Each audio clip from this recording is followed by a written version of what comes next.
사상을 선도하는 기업들을 보면 가끔 이런 생각이 들어요. 다들 뭔가 짝이라도 한 것처럼 비슷한 성공 공식을 따라가는 것 같지 않으세요? 마치 보이지 않는 성공 각본이라도 있는 것처럼요. 과연 그들의 비밀은 뭘까요? 오늘 우리가 바로 그 비밀의 각본을 한번 펼쳐보려고 합니다. 이 기업들이 어떻게 승리하고 있는지 그 전략을 속속들이 파헤쳐보겠습니다. 최근 분석을 보니까요, 오늘날 비즈니스에서 이기기 위한 5가지 공통적인 규칙이 드러났습니다. 지금부터 그 승리의 규칙들을 하나씩 공개할게요. 이 성공의 플레이북은 크게 5챕터로 나뉘어져 있어요. 첫째, 새로운 성장 엔진인 AI. 둘째, 더 나은 제품으로 승부하는 법. 셋째, 확장하고 실행하는 힘. 넷째, 돈의 흐름을 지배하는 기술. 그리고 마지막 5째, 글로벌 위기 속에서 살아남는 법입니다. 자, 그럼 첫 번째 챕터, 모든 걸 바꾸고 있는 바로 그 게임 체인저 AI 이야기부터 시작해 볼까요? 자, 첫 번째 챕터입니다. 새로운 성장 엔진 AI. 이건 아마 오늘날 비즈니스에서 가장 중요한 규칙일 거예요. AI를 그냥 새로운 기술 정도로 보는 게 아니라 성장을 이끄는 핵심 엔진으로 활용하는 거죠. 이걸 가장 잘 보여주는 기업이 어딜까요? 바로 마이크로소프트입니다.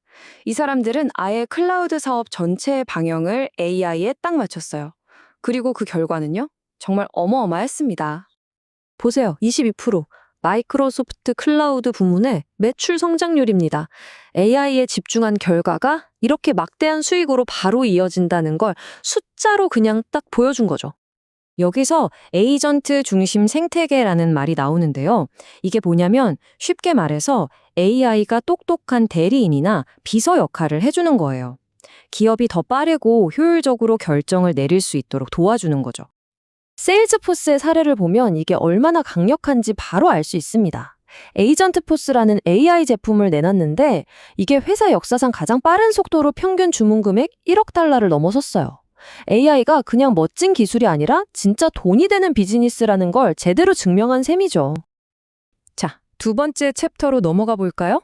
더 나은 제품으로 승리하기입니다. AI가 아무리 세상을 바꾼다고 해도 비즈니스의 기본은 결국 좋은 제품 아니겠어요? 특히 제약산업 같은 곳에서는 이게 거의 전부라고 할 수 있죠. 제약회사 에브비를 한번 보세요. 스카이리치와 림버크, 이 두 약으로 면역학 시장을 그냥 꽉 잡고 있어요. 성장률 좀 보세요. 스카이리치가 무려 70.5%, 림버크도 57.2%나 성장했어요. 비결이 뭘까요? 간단합니다. 스카이리치는 효능이 압도적으로 좋고 림버크는 환자가 사용하기 편한 거죠. 결국 고객이 진짜 원하는 가치를 정확히 짚어준 겁니다. 요즘 정말 핫한 GLP-1 비만 치료제 시장도 마찬가지예요. 거대한 전쟁터죠.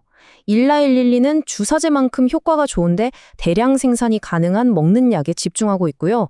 반면에 노보노디스크는 이미 시장에서 검증된 주사제 위고비의 인지도를 바탕으로 전 세계적으로 빠르게 점유율을 늘리고 있습니다. 보시다시피 정상으로 가는 길은 하나가 아닌 거죠. 자, 세 번째 챕터입니다. 확장하고 실행하라. 아무리 좋은 아이디어나 제품이 있어도 그걸로 끝이면 안 되겠죠? 진짜 인류 기업들은 영리하게 시장을 넓히고 그 계획을 현실로 만들어내는 엄청난 실행력을 보여줍니다. 홈디포의 전략을 보면 진짜 와, 똑똑하다는 말이 절로 나와요. 먼저 돈을 많이 쓰는 전문가 고객들을 타겟으로 잡아요. 그리고 그 다음이 진짜 대박인데 이 전문가들에게 자재를 공급하는 유통업체를 아예 사버리는 겁니다. 그러니까 자기 고객에게 물건을 파는 공급망까지 먹어버리면서 전체 시장의 파이를 키우는 거죠. 정말 영리하죠? 실행력이 얼마나 중요한지는 알리바바의 퀵커머스 사례를 보면 명확해집니다.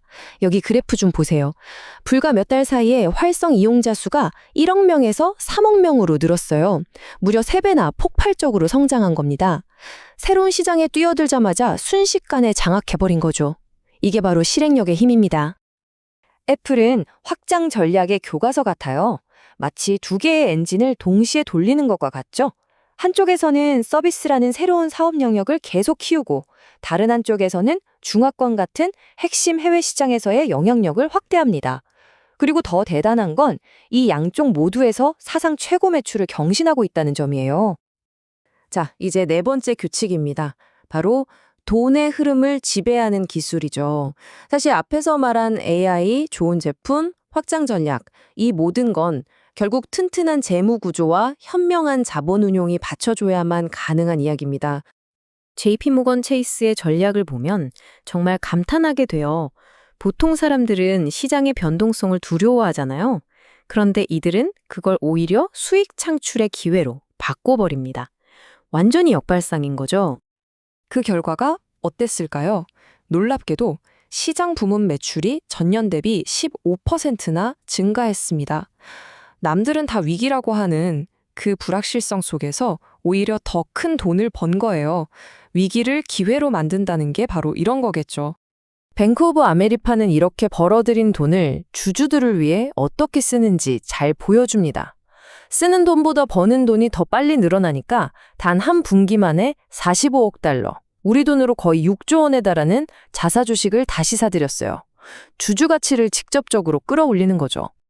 드디어 성공 플레이북의 마지막 챕터에 도착했습니다. 글로벌 폭풍 속에서 항해하기. 아무리 잘 나가는 기업이라도 갑작스러운 관세 폭탄이나 지정학적 위기 같은 거대한 폭풍은 피할 수 없거든요. 진짜 중요한 건 그 폭풍 속을 어떻게 헤쳐나가느냐 하는 겁니다. 최고의 기업들을 보면요, 이런 도전에 대해 아주 영리한 대응 전략을 갖고 있어요. 예를 들어 새로운 관세나 무역 분쟁이라는 파도가 밀려오잖아요. 그러면 공급망을 유연하게 바꾸고 내부 생산성을 확 끌어올리고 또 필요하다면 전략적으로 가격을 조정하면서 그 파도를 넘어가는 겁니다. 생활용품 기업인 P&G의 대응 전략이 아주 좋은 예시입니다. 단계별로 움직여요. 외부 충격이 오면 일단 내부적으로 생산성을 높여서 어떻게든 비용을 흡수하려고 노력합니다. 그게 한계에 부딪히면 공급망을 조정해서 충격을 완화하고요. 그리고 소비자 가격 인상은 정말 최후의 수단으로만 생각하는 거죠. 위기를 고객에게 바로 떠넘기지 않는다는 원칙이 있는 겁니다. 자, 그럼 오늘 우리가 함께 살펴본 현대 비즈니스 세계의 성공 플레이북 그 5가지 핵심 규칙을 다시 한번 정리해 볼까요? 첫째, AI를 성장의 엔진으로 삼아라. 둘째, 누구도 따라올 수 없는 제품으로 승리하라. 셋째, 영리하게 확장하고 완벽하게 실행하라. 넷째, 돈의 흐름을 지배하는 자가 되어라. 그리고 마지막, 예측 불가능한 거대한 위기 속에서 길을 찾는 법을 익혀라. 오늘 우리가 살펴본 이 기업들은 바로 지금 이 시대에 성공 각본을 써내려가고 있습니다. 그렇다면 과연 내일의 성공 각본은 누가 또 어떻게 쓰게 될까요?